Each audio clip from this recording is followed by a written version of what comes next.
In Singapore, there is a specific government-engineered pipeline designed to take an ordinary family from a subsidized public flat to a multi-million-dollar landed home.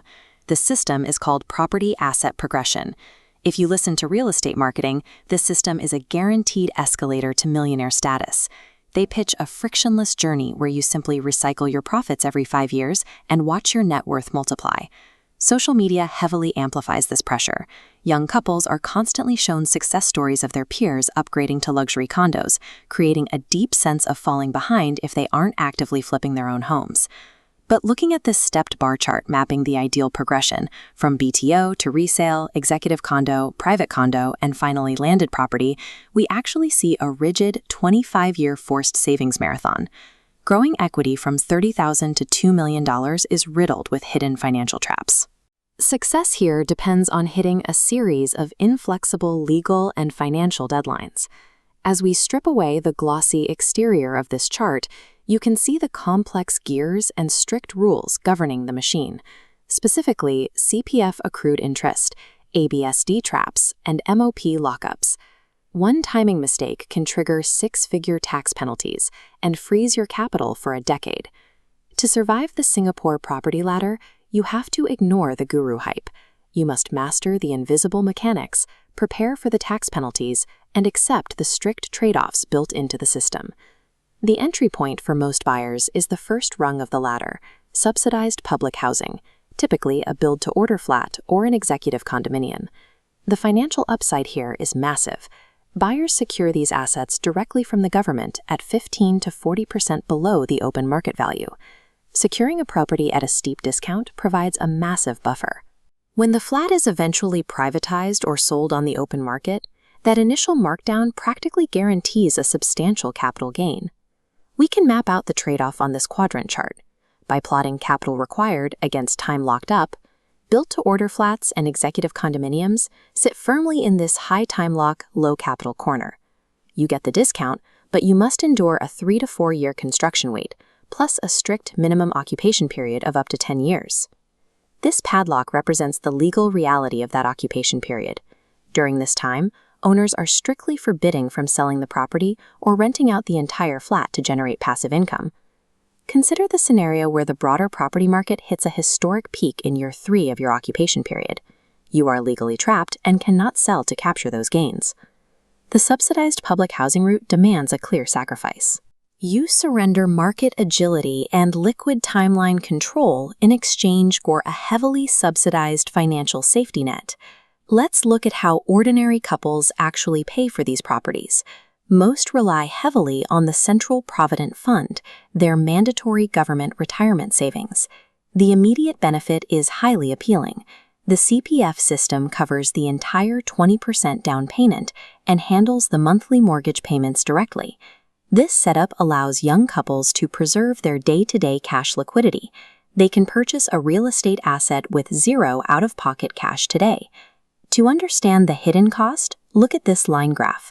Your property value rises over time, but underneath it, a compounding force is growing.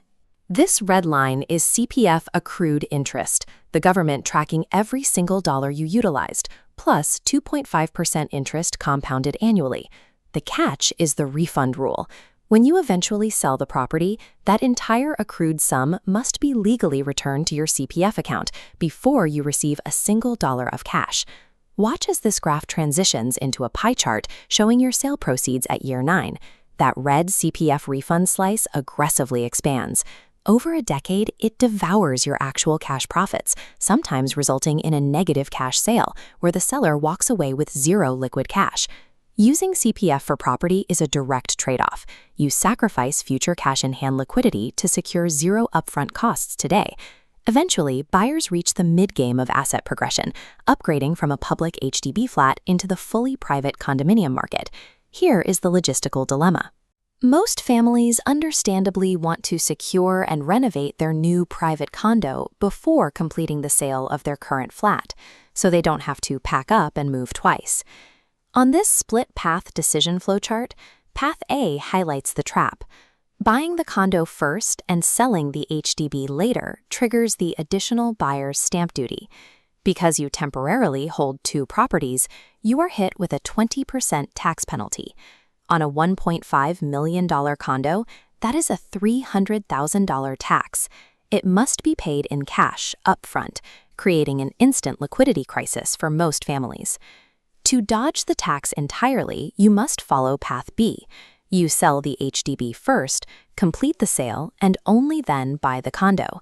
This timeline requires a gap period where your family has to rent a temporary home or stay with relatives. There is an alternative workaround called the Essential Occupier Scheme. During the initial HDB phase, one spouse is listed as a non-owner. This preserves their first-time buyer status, shielding them from the tax when they purchase the private condo later. The trade-off is that the sole owner spouse must bear the entire HDB mortgage burden alone. To pass strict bank loan limits, they need a significant single income. Navigating the jump to private property requires choosing between temporary displacement, single-income mortgage stress, or a heavy upfront cash tax. The asset progression timeline is functionally sound, but its viability changes based on your citizenship status and your personal timeline. On this matrix, the patient optimizer citizen accepts 10-year public housing illiquidity to win the math. The expedited upgrader bypasses the wait, saving 5 years but losing subsidies, requiring massive cash. Foreigners play on hard mode, facing steep 5 to 60 demands high raw income from the start. All of these profiles are aiming for the end game of this 25-year ordeal, accumulating over $2 million in equity to purchase landed property. Landed property is the true multi-generational wealth vehicle in Singapore. Unlike condos sitting on depreciating 99-year leases, landed homes are permanently scarce assets tied directly to the soil. Do not let marketing pressure force you into a rushed tax mistake. Success on the Singapore property ladder requires defining your residency constraints, accepting the illiquidity trade-offs, and executing a 25-year plan with precision.